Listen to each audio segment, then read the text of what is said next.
Yesu akuzwe. Ni Marie Clarisse Mukandengo.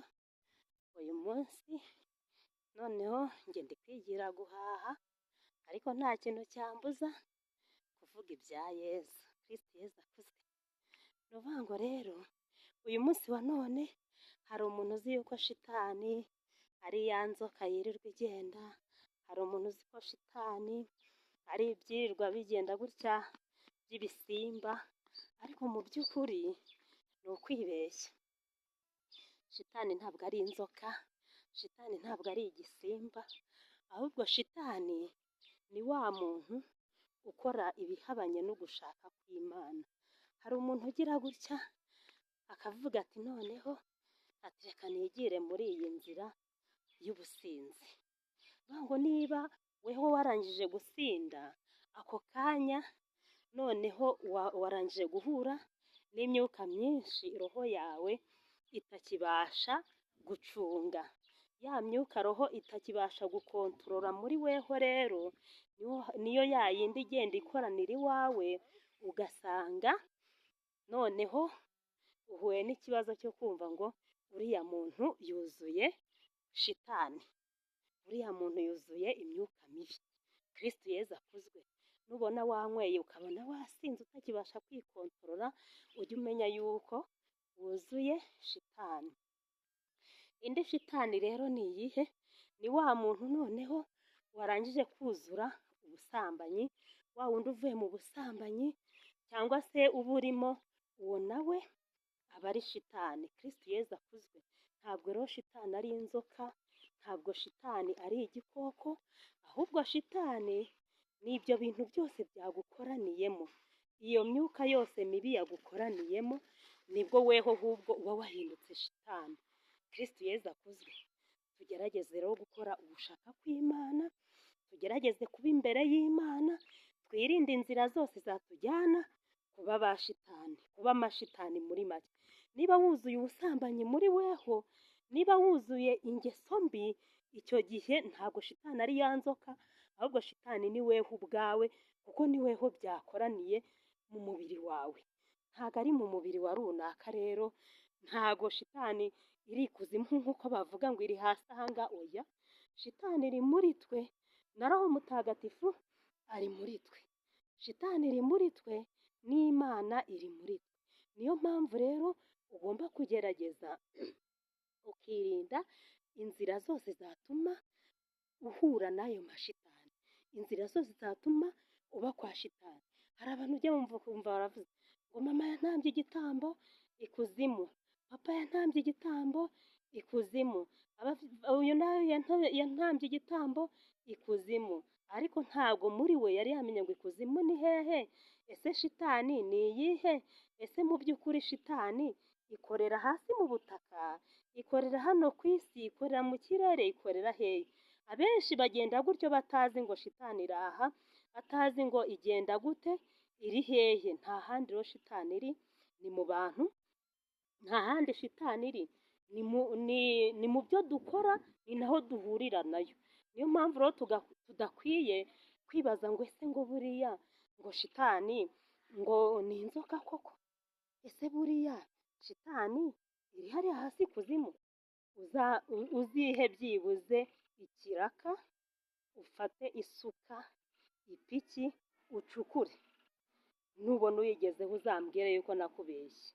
Nta handi rero shitani iri, ni muri twebwe, ni muri uriya, ni muri wowe, ni uko. Niyo mpamvu rero tugomba guhangana no kureka gukora ibyo shitani ishaka, ahubwo tugakora iby'Imana ishaka. Nigeze kugira gutya mbona umuntu, nari ndyamye mbibona mu nzozi, mbona umuntu nari nzi ari mu nzira z'ubusambanyi. Noneho ndangije ndamureba, muhanga amaso, ari muri icyo gikorwa nyine. Maze kumuhanga amaso nibwo nibaje ngo ese ngo mu by'ukuri ngo uyu muntu ibintu arimo, ese ibi ni ibiki? Nibwo nagiye kubona mbona uyu mwanya ari kureba, cyangwa se agize ishusho y'umuntu wundi w'umuvandimwe we narinzi. Mbona arongera agira indi shusho y'umuvandimwe we narinzi. Uko ari muri icyo gikorwa ariko agenda ahura n'abantu nako avamo abandi bantu gutyo gusa.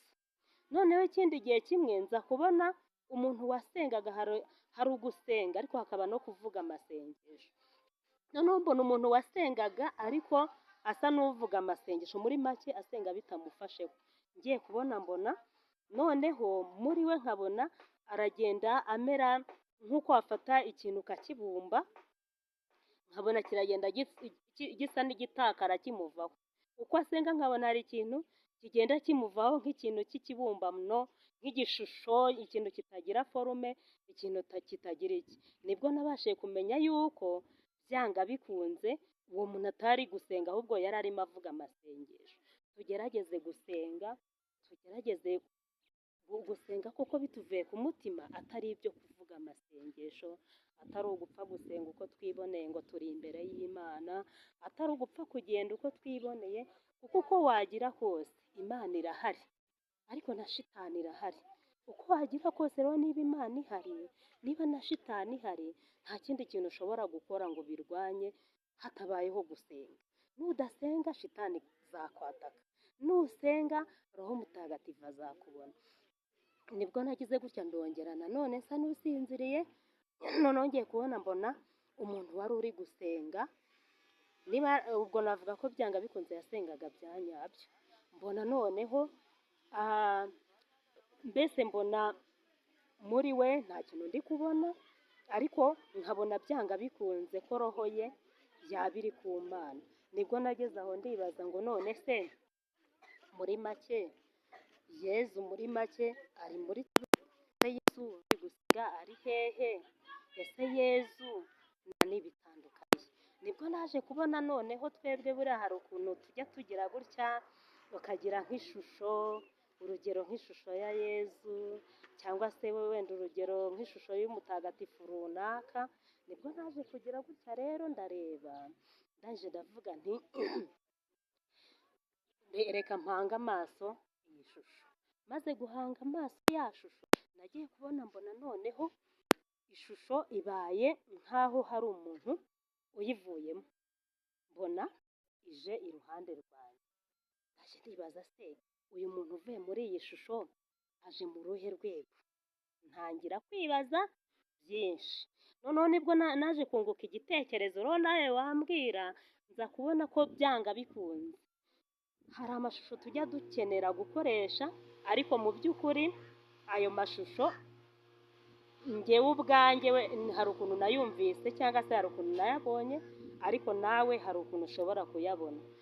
Ndavuga nti se ko mbonye umuntu ava mu ishusho, simbona uwo ari we, ariko nkabona ni umuntu uri gusenga dawe uri mu ijuru, n'ibyo gutyo gusa.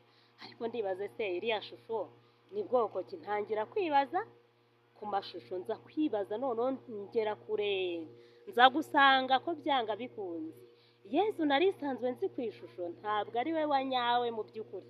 Nibwo natangiye kujya ukubiri n'ishusho, ndavuga nti aho kugira ngo nkomeze nibaze kuri iriya shusho, ahubwo reka nibaze kuri Yezu wa nyawe, aho kugira ngo ntwarwe na Yezu uri mu ishusho. Kristo Yezu akuzwe.